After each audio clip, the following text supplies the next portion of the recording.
اب دیکھو میرا نبی فرمایا ہے تم اس شخص کی خوشی کے متعلق کیا کہتے ہو؟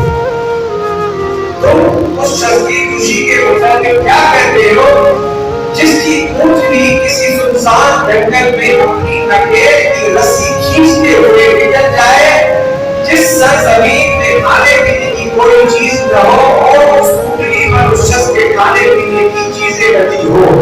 یعنی کہ کوئی شخص جنگل میں گیا، اس کے بعد کچھ بھی نہیں، اس کے اوپر سامان تھا، کھانے پینے کا تھا، سامان بیابان برباد ہے، اب وہ اچانک اونٹنی نکل کے بھاگ گئی۔ اب بتاؤ اس کے ساتھ کیا ہوگا؟ جب کھانے پینے کا سامان، سواری کا سامان، بہت بڑا ریگستان جنگل ہے، اب اس کا اثر کیا ہوگا آپ کو پتہ ہے۔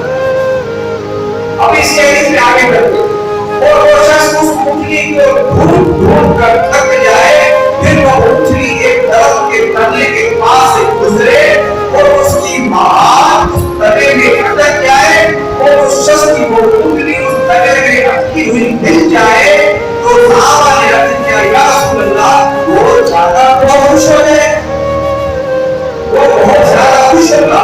رسول اللہ صلی اللہ علیہ وسلم نے فرمایا سنو تو خدا اللہ تعالیٰ اپنے بندے کی توبہ اور اس شخص کی سواری کے ڈھونڈنے کی بنسبت زیادہ خوش ہوگا۔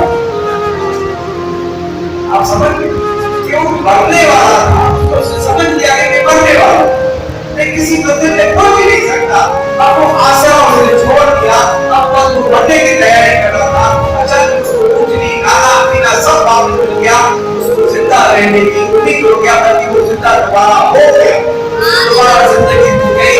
رب تعالیٰ فرماتا ہے یہاں رب سرکار نے فرمایا اس کو کتنی خوشی نئی زندگی ملے گی۔ اللہ تعالیٰ فرماتا ہے جب بندہ اپنے گناہوں سے معافی طلب کرتا ہے اس سے اس بندے کی خوشی سے زیادہ خوشی